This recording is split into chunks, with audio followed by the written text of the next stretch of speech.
वो लड़ नहीं रहे। आज सच्चाई सामने आ रही है। कुलदीप जी ने जो बात कही है उस बात में बहुत दम है। मैंने बहुत बार ये बात आपसे कही थी कि हुड्डा 2016 के चुनाव में भी भाजपा के पक्ष में वोट डाल करके है, भाजपा से मिला हुआ है, भाजपा के दबाव में है। उस 2016 की बात ही कुलदीप शर्मा ने करी है और उन्होंने कहा है कि मुझे भी भूपेंद्र सिंह हुड्डा ने ये कहा कि आपने वोट भी आर के आनंद को नहीं देना है। इसका मतलब हाईकमांड से भी ज़्यादा बड़ी ताकत हुड्डा अपने आप रखता होगा कांग्रेस में। लेकिन कुलदीप जी ने यह भी कहा कि मैंने हाईकमांड के आदेश को माना, हुड्डा की बात को नहीं माना। लेकिन 13 ऐसे एमएलए थे जिन्होंने पेन की शाही बदली थी। उनके भी नाम है मेरे पास 13 के कि कौन कौन थे। सारे हुड्डा के चत्ते लोग थे। अब की बार फिर हुड्डा ने वही खेल खेला राज्यसभा में। हुड्डा तो सरकार बनाने से लेकर के 2016 से लेकर के अब तक भाजपा की बी टीम के रूप में काम करता है, उसके एजेंट के रूप में काम करता है। हमने भी उस मामले में पूरी तरह से चौधरी संपत सिंह ने भी, उमेद ने भी, क्योंकि मेरे कार्यक्रम थे, ये लगातार उनके बीच में गए, हमने पूरा उस चीज़ पे प्रेशर रखा। और कानून व्यवस्था की जहाँ तक बात है, कानून व्यवस्था हिसार में नहीं, पूरे प्रदेश में कानून व्यवस्था का दिवाड़ा पिटा हुआ है। बदमाश किस्म के लोग जो उनको सरकार का संरक्षण है, वो खुलेआम घूम रहे हैं। आज भी उनकी गिरफ्तारियाँ नहीं है। ये बात आज की नहीं है। जब मैं एमएलए था 2019 के अंदर, उस वक़्त ये आपका होम मिनिस्टर होता था विज, तब मैंने ये बात पूछी थी विज साहब से कि कितने लोग ऐसे हैं जिनको आपने सिक्योरिटी दे रखी है। हरियाणा में 2000 से ज़्यादा लोग थे जिनको इन्होंने सिक्योरिटी प्रोवाइड करा रखी। और जो सिक्योरिटी प्रोवाइड करा रखी थी, जो लिखित में मुझे उन्होंने उत्तर दिया था, उसमें लिखा था हर के पीछे किसको थ्रेट है। मैंने पूछी विधानसभा में कि अगर 2000 लोगों को थ्रेट है तो वो किससे थ्रेट है। आपने जिन लोगों ने थ्रेट किया है इनको, उनके खिलाफ क्या कार्रवाई करी है। उनको सांप सूंघ गया था, मुख्यमंत्री कुछ बोल नहीं पाया था, विज हाउस छोड़ करके चला गया था बाहर। तो कानून व्यवस्था तो उस वक़्त से ही इन्होंने ख़राब करी है। आज उसी का नतीजा है। उस वक़्त अगर सख्त कार्रवाई करते तो आज हालात इस किस्म के नहीं होते। आज कोई व्यक्ति सुरक्षित नहीं। आप भी जो है पत्रकार साथी भी सुरक्षित नहीं हो। आपने भी कभी अगर किसी के पक्ष में ज़्यादा बोल दिया और कोई ज़्यादा बड़ी बात आपने कर दी तो ये सत्ता में बैठे लोग आपको भी निपटा सकते हैं। हरियाणा में सफाई कर्मचारियों का मुद्दा एक बड़ा इसके लिए मैं कल बहादुरगढ़ सफाई कर्मचारियों के पास जा कर के भी आया था। और ये मुद्दा बड़ा इसलिए भी है कि जो अस्थायी कर्मचारी जो लगे हुए बेचारे, जब वो गैस के चैम्बर में नीचे उतरते हैं, कहीं उनकी वहाँ जाने पे जहरीली गैस की वजह से मौत हो जाती है, उनको कोई भी किसी भी तरह की सरकारी जो सहायता मिलनी चाहिए वो नहीं मिलती। दूसरा, ठेकेदार जो है वो सरकार के साथ मिल करके इस पैसे को खाने का काम कर रहे हैं। 2 लोगों के बीच में पैसा बांट लिया जाता है। सफाई नाम की चीज़ नहीं है शहरों में। सफाई कर्मचारी जो स्थायी होना चाहिए ताकि वो समय पे जा कर के काम करे, अपनी जिम्मेदारी निभाए। तो विधानसभा में सर ये मुद्दा उठेगा? बिल्कुल उठेगा। हम अपनी पार्टी की तरफ से उठाएंगे और उसके लिए मैंने आज ही कहा कि एक कॉलिंग अटेंशन लगाओ। कॉलिंग अटेंशन सेशन के एक दिन पहले तक भी आप लगा सकते हो, चलते सेशन में भी लगा सकते हो।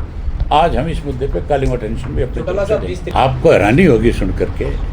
पहले तो उसने उसको आइकॉन कहा, उसको बहुत बड़ा नेता बताया। आज वही आदमी कह रहा है मेरे मुंह के अंदर ये बात डाली जा रही है बारी बारी।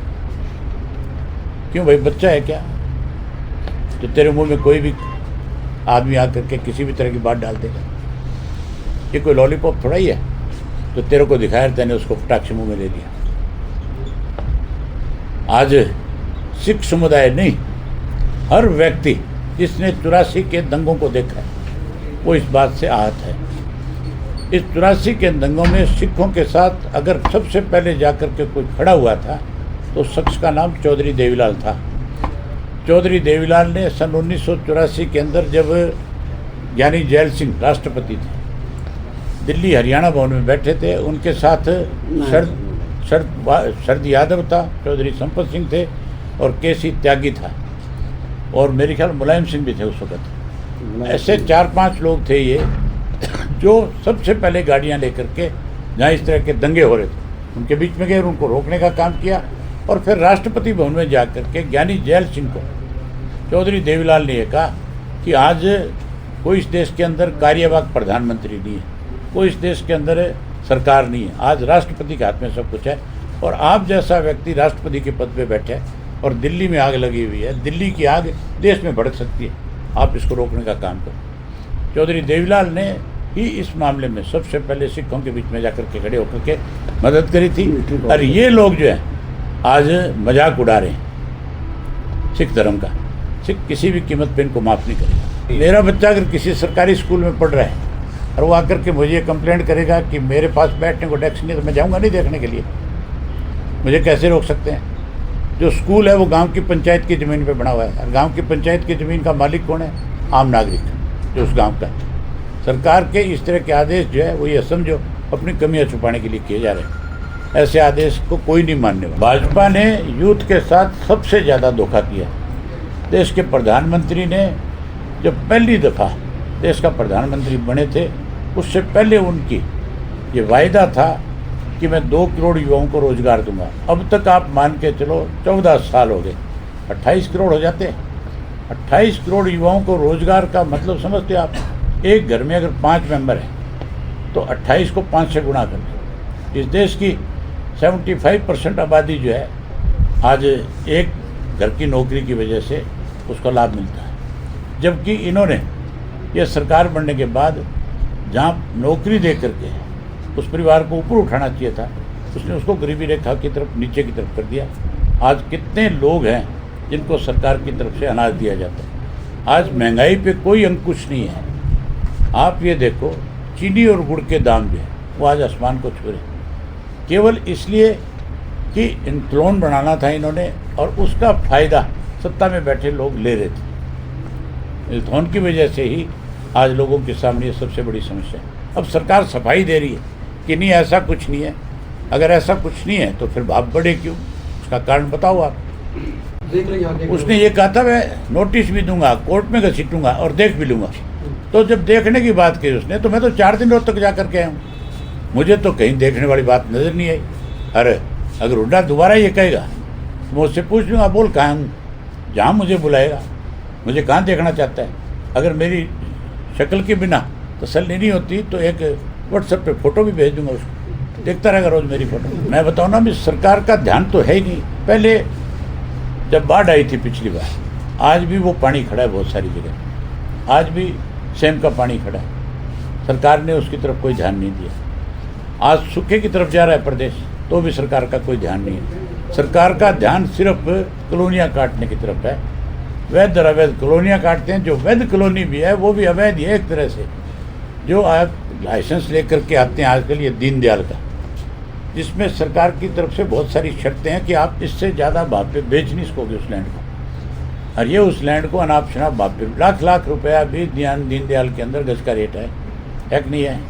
रजिस्ट्री नहीं होती लेकिन लाख रुपया लिया जाता है। हमारी सरकार आएगी, हर हालत में इन सब चीज़ों की इंक्वायरी होगी और इसमें जो लोग दोषी होंगे उनके खिलाफ बहुत सख्त कार्रवाई। अकेले महीपाल को नहीं, हर जाट को जो भाजपा के साथ जुड़ा हुआ है उसको इस बात के लिए शर्म आनी चाहिए कि उनकी प्रदेश की अध्यक्ष जो है विशेष रूप से आपकी जाति को टारगेट कर रही है और किस तरह की भद्दी भाषा बोल रही है। उन सबको हर हालत के अंदर इसका विरोध करना चाहिए। अगर वो विरोध नहीं करेंगे तो कल को यह समाज उनको भी माफ़ नहीं करेगा, उनके बच्चे भी माफ़ नहीं करेंगे, उनके बच्चे भी उनके सामने खड़े हो जाएंगे कि हमारी जाति को गाली दी जा रही थी, आप कितने कमज़ोर आदमी हो जो आप खड़े सुन करके आ आपको क्या लगता है सर, ये डेलिबरेटली हो रहा है, पार्टी लाइन उनकी है या गलती से? ये नहीं, ये बाकायदा तौर पर एक मुहिम है इनकी। ये आज से थोड़ी चली आ रही है। भाजपा की सरकार 2014 में बनी थी, राजकुमार सैनी से शुरुआत हुई थी इसकी, और आज भी उसी मुहिम पे चल रहे हैं। सर, संपत सिंह जी ने शिकायत भी दी है एक अर्चना गुप्ता के खिलाफ एसपी को, क्या लगता है पुलिस कार्रवाई करेगी? दोबारा चौधरी साहब फिर एसपी से रिमाइंडर देंगे, पूछेंगे। अगर वो फिर कुछ नहीं करेगा तो इस बात को हम ध्यान भी रखेंगे कि एक ऐसा एसपी था जिसने अपनी जिम्मेदारी नहीं निभाई। हमारी सरकार बनने के बाद इस एसपी को भी सबक देंगे और हम इस मामले में कोर्ट में भी जाएंगे। विधानसभा ऐसा कैसे हो सकता है कोई अधिकारी अपनी जिम्मेदारी से भाग जाएगा और सरकार के दबाव में आ जाएगा? ये फिर अधिकारी थोड़ी हैं, ये तो फिर भाजपा के कई कार्यकर्ता हैं फिर तो इनके साथ उसी तरह का व्यवहार करना पड़ेगा। विधानसभा सत्र में क्या क्या मुद्दे रहेंगे सर आपकी पार्टी की तरफ से? हमने 10 कॉलिंग अटेंशन दी है, वो आप मेरे पार्टी ऑफिस से पूछ लो, वो आपको बता देंगे। बहुत धन्यवाद। शुक्रिया।